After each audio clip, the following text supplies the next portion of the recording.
तरफ आपके शिक्षा मंत्री आउटसोर्सिंग कंपनी पर प्रश्न उठा रहे हैं, मुख्यमंत्री से शिकायत कर रहे हैं, और दूसरे तरफ ये आउटसोर्सिंग कंपनी जिसको कोई अनुभव नहीं, वित्तीय कोई अर्हता पूरा नहीं करता, उससे बहाली की क्या व्यवस्था?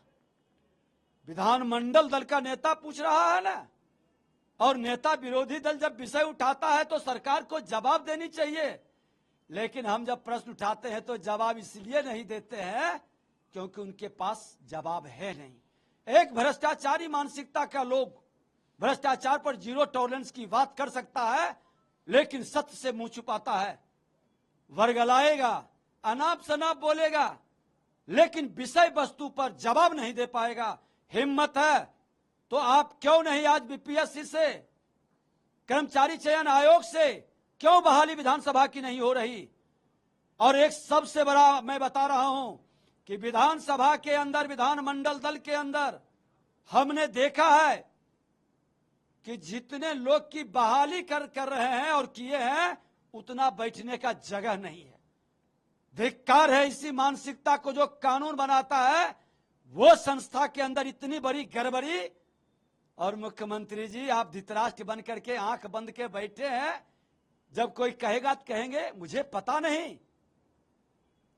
आप पाप से नहीं बचेंगे, रद्द करिए और नियुक्ति के जो सरकार की एजेंसी है उससे बहाली कीजिए पारदर्शिता के साथ, और नहीं तो फिर पीआईएल करेगा, लोग माननीय न्यायालय के अंदर जाएगा और उस गरीब जनता की पैसे की जो ठगी होगी वो रोड पर अपराध के लिए विवश होगा। अपराध बिहार में बढ़ रहा है इनके भ्रष्टाचार के कारण, अपराध बढ़ रहा है इनके अत्याचार के कारण, अपराध बढ़ रहा है इनके ये अराजकता और घृणित मानसिकता के कारण।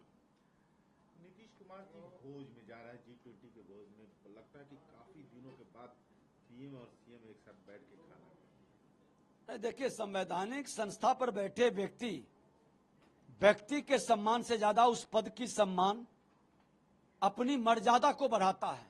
और जो व्यक्ति संवैधानिक संस्था का या संवैधानिक पद पर बैठे व्यक्ति का अपमान करे, क्रिटिसाइज करे, तो वो अपना अपमान करता है। और राष्ट्र प्रथम की भाव होनी चाहिए। आज एक भारत श्रेष्ठ भारत की मानसिकता से मिलकर के राष्ट्र के गौरव को बढ़ाने का इतना बड़ा कार्यक्रम है, तो जिनको भी थोड़ा सा भी स्वाभिमान बचेगा, निश्चित तौर पर राष्ट्र की गरिमा को बढ़ाने के लिए संवैधानिक पद पर बैठे व्यक्ति या संस्था का अपमान नहीं करेंगे। संवैधानिक पद पर तो 2014 में भी सीएम साहब थे, उन्होंने भोज दे करके भोज कैंसिल कर दी। देर से ही सही, जब जगा तभी सवेरा। आभास हो रहा है धीरे धीरे स्वार्थ महत्वाकांक्षा जब चरमराने लगी, टूटने लगी, तो लग रहा है कि हमने अपने महत्वाकांक्षा में बहुत चीज खो दिए हैं, कम से कम कुछ बचा सकते हैं तो बचा लें।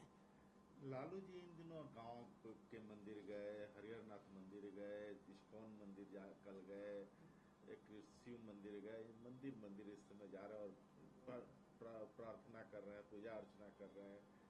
देखिए, सच्चाई है कि जब आदमी के अहंकार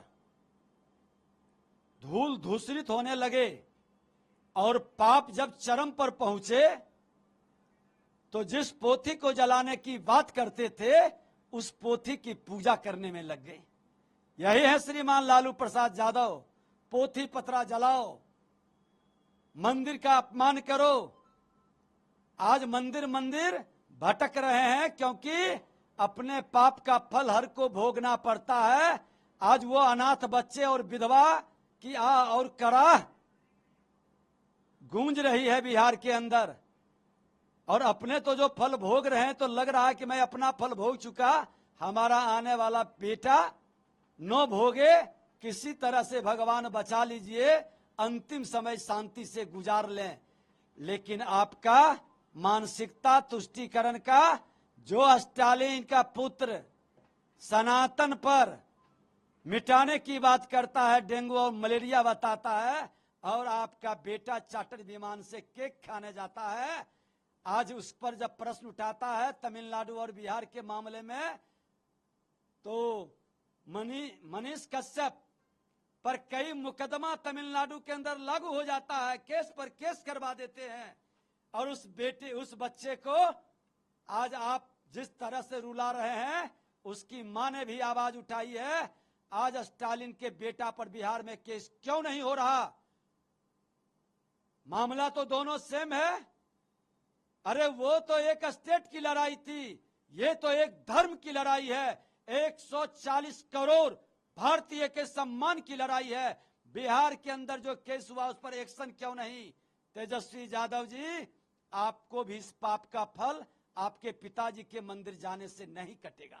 लालू जी मंदिर एक तरफ जा रहे हैं, उनके जगता जी टीका और दाढ़ी पर सवाल खड़े करे कि उन लोगों ने देश को गुलाम बनाया है। अरे जगता बाबू वही जगता बाबू है ना, जिनको लतिया करके बाहर किया था, अपमानित कर करके मान सम्मान स्वाभिमान को बेच दिए, जिसके पुत्र स्वाभिमान के साथ भ्रष्टाचार के विरुद्ध खड़ा हुआ और उसको ठोटिया के बाहर कर दिया मंत्रिमंडल से। रूस गए, फिर जाके पैर पकड़ करके अध्यक्ष के पद स्वीकार कर लिए।